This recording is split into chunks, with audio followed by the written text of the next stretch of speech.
My name is Tyler, and this is my 1983 Toyota FJ60 that I've restored. Over the last year, I've probably had at least 100 people ask me how much it costs to LS swap this thing.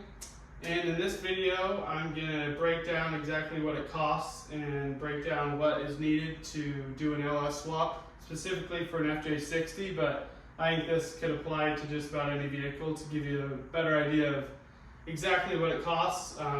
And this is in the eyes of doing most of the work yourself. I had to do a few things that costed a little bit more, but in addition to that, at the end of the video, I'll give you an idea of how I feel about it, if I think it's worth it. You know, I've been driving it for about 6 months now, and I'd say I've been daily driving the thing, so I can give you a good idea of the thoughts on it and if it was a good investment or not, and maybe if you're looking to do this upgrade for your vehicle to drive it more, if it's a good idea. To get right into it, this is a junkyard 5.3 LS that I bought from eBay. I bought it with the 5.3 and the 4L60E all together with pretty much all the accessories. When I got it, you know, it had some rust and just the block was a little not good looking, so I spent some time to clean that up and make it look a little bit better. But I sourced that from eBay. The cost of that was $3,200, and if I were to go back and do it differently, I probably would. I think I overpaid for it, but the engine is strong. The transmission had some problems, which I'll get to, but ultimately, with all the accessories and the engine being pretty strong, I feel like I did okay. But I do think I could have sourced an engine cheaper, and going back, I probably would have just had a transmission professionally rebuilt or just bought a rebuilt one. But I'll just go in the list of the most expensive things down to the little stuff. So like I said, the engine itself cost $3,200. And then when I got everything in, the transmission, everything wired and going, it didn't want to go into gear. I ran into all kinds of issues because, like I said, I did all this myself and I really have no idea what I was doing. So I was just learning as I would go on YouTube and asking people I knew.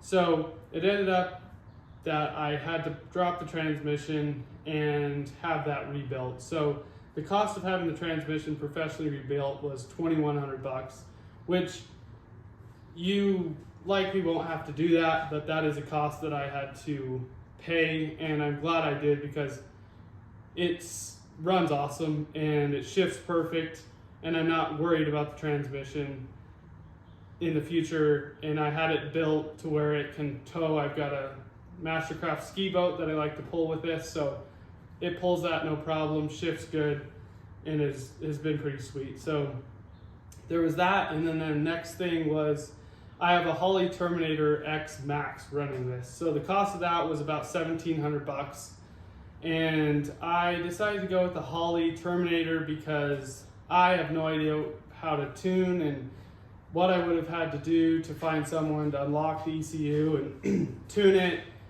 And I just felt like spending a little extra on the Holley Terminator would make it easier to wire everything and give me a better shot of actually figuring things out. And if I ever wanted to do something in the future, there's a lot of add-ons as far as power adders that you can do to it that was pretty sweet. So that was, like I said, $1,700, and it was pretty much plug and play. It's way easier to wire in than you would think. It's pretty much plug in some things, wire in like 4 wires. The instructions are pretty clear. Of course, I had a few questions. You have to add a fuel pressure sensor that I added. That was a little extra cost, but it is awesome. And the handheld, the device inside, the display tells me everything I need to know. I've got my coolant temps, I've got my transmission line temps, and I know that I'm keeping that transmission safe and cool because I spent all that money getting it rebuilt, having it right there on display, as well as having the speedometer that's much more accurate than the OEM one.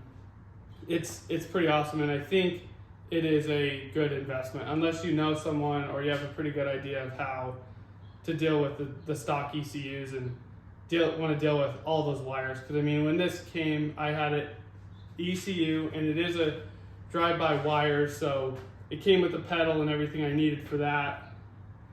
So that was nice, but that ECU and all those wires was like a little overwhelming. Where the Terminator, it's pretty simple, and if I can do it, you can do it, because like I said, I really had no idea what I was doing. And also their customer service is awesome, so you can call them and they can answer your questions, because I had to do that at least once, and they answered my questions, and that was invaluable because it saved me so much time. So for this specific build, I had to purchase an advanced adapter to adapt the 4L60E to the Toyota transfer case. And with that, obviously, nothing lines up the same, so you gotta do a little bit of fabrication and stuff, which I can do. I knew how to weld, so all that was low cost, so I don't really have that included. As far as rebuilding a cross member and stuff, a couple $100 and a day's worth of work for me, I was able to get that done. But the advanced adapter cost $900, and it was pretty simple, good instructions for this specific build. And I am planning to do a video where I break down exactly each of the specific steps to doing an LS swap on one of these, because I made a lot of mistakes that I feel like a lot of other people will. So if I can do a video to help explain that, I think that would be good. But there's a lot of forums out there that basically take you step by step, but it's a forum and I'd rather watch a YouTube video than read. So I might do that to help someone out there that's wanting to do an LS swap. But with the advanced adapter for this setup, you did have to cut down the output shaft on the transmission, because you have to use a 2-wheel drive transmission to adapt it to the Toyota transfer case using the advanced adapter. So they have all the instructions on that with their kit. You cut it, it slides on, it bolts on. You got to basically build the transfer case on the back of it. And that was also easier than it sounded. I was pretty worried about doing that and screwing that up, but it went perfectly good and it was easier than you would think. The next thing on the list was injectors. So I ended up replacing the injectors because it just wasn't running good and I was having a hard time diagnosing that, and ultimately it ended up being bad injectors with the air-fuel ratio. It was all out of whack. So those were $650 to get some decent injectors on it, and that may not be a cost that you have to do if you source an engine that has all good components on it. The next thing is the exhaust. I pretty much built the whole exhaust buying stuff off Amazon. I bought just cheapo, headers and the stainless steel exhaust, and I've got a Flowmaster muffler on it and a couple resonators. So the cost of all of that for me doing all that work myself was $600. And of course, it would probably be a couple grand to have that done professionally, but I was able to fab that up and kind of had a fun time doing it. So $600 if you're doing it yourself, probably $2,000 if you're gonna have it professionally done. The next thing is the fuel system. I'm running an inline fuel system with the fuel pressure regulator right here. I've got 6 AN fuel lines pretty much running the whole length of it. So between the fuel pump and the lines, that was about $500 to get everything you needed. With the Cruiser itself, I didn't end up doing a big aftermarket fuel tank. I just had the stock one and was able to use the line and the return line. And this is returnless, but I have it on the fuel pressure regulator right here on the firewall. The next thing is the low car shifter, if that's how you say it, not sure. But that was way more expensive than I would have thought. And yeah, you could probably fab up something cheaper, but that was $450. But it was super easy. It's cable, you click the button, you shift it up and down through the gears, and it looks almost stock in these Land Cruisers. So that was a little more expensive than I would have thought at $450, but it was super easy. Comes with everything you need, and it looks really nice and it works really good. So by the time it would have taken me to build something myself, I probably ended up better just going with that. The next thing are sensors. Like I mentioned, I had to get a fuel pressure sensor, a few other sensors that I had to add or replace. So the cost of all of those was about $300. Next thing is the intake. I got that off of Amazon, just a cheapo intake. It's worked good. I don't take it out in the dirt all that often, so around town it's been perfect. And that costs 150 bucks. The next thing are the motor mounts. So I use the Cruiser mat motor mounts that you weld onto the frame, and then it uses the GM motor mounts that are on the block, and they bolt right in.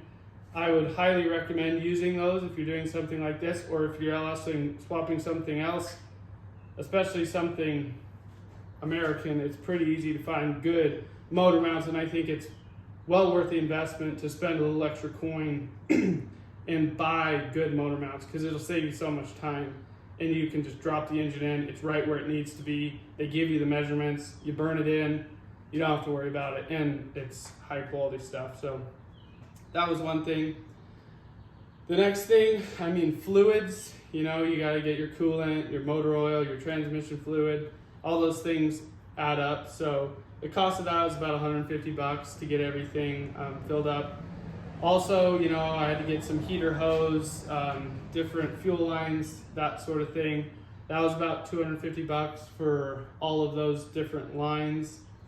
The next thing is I had to get a starter relay because the OEM starter signal wire wasn't a high enough gauge for the LS starter. So it wasn't throwing a high enough signal to actually crank it over. It would just kind of click every once in a while if the battery was not at full peak. That was 50 bucks and a little bit of time, but it works perfectly now. So it takes that OEM signal wire, runs it in the relay with a higher gauge wire from the battery, and starts it up every time. Super easy, which I'm sure, depending on what you're LS swapping, you're gonna have to do that. And for this specific one, I was able to reuse the aluminum radiator that was in it. It keeps it cool. I may add an electric fan at some point. It doesn't have an electric fan now. As long as I'm driving around, it stays cool. If it's sitting in drive at a stoplight for very long, it'll get a little warm, but nothing too crazy. And then I just kind of took some spare metal and modified the shroud to make it all work. Now that pretty much covers most of it. The total's on the screen, but it's around 11,000 bucks, a little more than 11,000 bucks for me to do all of that. When I bought, the Land Cruiser, it had an engine and transmission in it. It had the Toyota 2F engine in it, and I'm sure whatever you're LS swapping has an engine in it, or maybe not. So I was able to sell that, the engine and the transmission, for about 1,200 bucks to recoup some of the costs. So about 10 grand is a pretty fair spot to market. You could probably do it for cheaper if you source a good engine, good transmission. I will tell you what I screwed up on the transmission was I separated the block from the transmission, and I did not get the torque converter seated correctly when I put it back on, which, like I said, didn't know what I was doing. And as soon as it cranked over for the first time, it just grenaded the rotor pump in the transmission and sent metal through it. So I ended up just having it rebuilt, and when I had it rebuilt, the gentleman that rebuilt it said that it was pretty much toast to begin with. Maybe he's just saying that to make me feel better, but it did make me feel better because that means it was going to fail anyway. So I would recommend just giving you, some insight into what, if I were to restart, how I would do it. I think you're totally fine to go get like a junkyard LS, something. If you're able to compression test it, great, but if it's a good deal and it has all the accessories on it, because I do think you got to be careful with that, because it gets expensive by the time you go buy an alternator, a water pump, the AC condenser, all those things add up. An intake, if you're just buying the block, heads, all those things are expensive. So I would recommend buying the engine, whether it be from a junkyard or spend a little extra, something that's been rebuilt with all the accessories on it. And then I would definitely recommend having a transmission that's been rebuilt, especially if you know what you're doing when you're putting it in. You're not going to screw it up like I did. Knowing that the transmission is good when you're putting it in is just a nice peace of mind, because it is a lot of work. Trust me. I put it in, took it out, replaced the pump, put it back in, didn't fix the problem, had to drop it again. And for someone without a lift and just doing this in their garage or the driveway, it was a real pain and not fun. So I would recommend, because ultimately I had to do it anyways. I had to spend all that money and I may as well have just done it from the get-go. So that's what I would recommend doing. I would recommend using the Holley Terminator, and I have the X Max, so it runs the transmission. I plug it in, it basically maps it all out. It has the wizard, it runs a good code. I mean, I haven't had to tune it, I haven't had to do anything to it. It runs perfect, it shifts perfect, and it's been pretty awesome. So that kind of touches on all of that. The next thing I wanted to talk about is, was it worth it? 100%. It's been so awesome to be able to hop in it. Like I said, about 6 months I've been driving it a lot, basically daily driving it. At the beginning of the video you can see I've got a pretty cool 85 Porsche 911 that I drive when it's nice out and I don't want to drive it in the rain. I just don't like driving this in the rain, but that's what it's for. So I can hop in it, start it, cruise, easy, and it just fires up every time. It gets better gas mileage than the 2F did. It's, you know, fuel inject, it's just perfect. And if I were to do it again, I'd do it again. It's perfect. And I'm able to tow a boat with it. It pulls it perfectly. The transmission stays cool with just the basic transmission cooler. I didn't include the cost of that because the gentleman that rebuilt the transmission just included one of those with it. And it cruises down the interstate at 80 miles an hour. I don't have cruise control on it. I do plan to add cruise control in the future, but it's pretty sweet, and I would highly recommend doing it if you've got 10 grand, because, you know, I'm sure you'll watch a video that says you could do it in 5. I feel like I did it pretty cheap, considering I did most of it myself, and yeah, I ran into problems and I spent a little more than someone could have had it rebuilt for $1,500 the transmission, but I think you gotta allocate 10 grand. If you come in below, perfect. But if you're close to 10, I think you ought to be ready to spend that, because you wanna do it right, and if you don't do it right, you're gonna hate it. So I think I did it right, and I'm able to cruise around, drive it every day, not worried about it. It runs perfectly. So I would 100% do it again, and I totally think it's worth it. And I think it appreciates the value of the vehicle as much as you're putting into it, depending on what you're doing. So that's kind of a rundown of what it costs. If you have any questions, leave a comment. I plan to do a few more videos like this where I talk through a few things. I do plan to do an in-depth video of exactly how I did it, not going through each nut and bolt, but giving you an idea of the things that you need to get it done for an FJ60 specifically, and all the mistakes I made. And I also plan to do some more videos with the Porsche and kind of spend some time documenting everything I've done, because it's pretty cool and I don't share it a lot. So putting a video out there, people seem to appreciate it. So I'll keep doing this, and thanks for watching.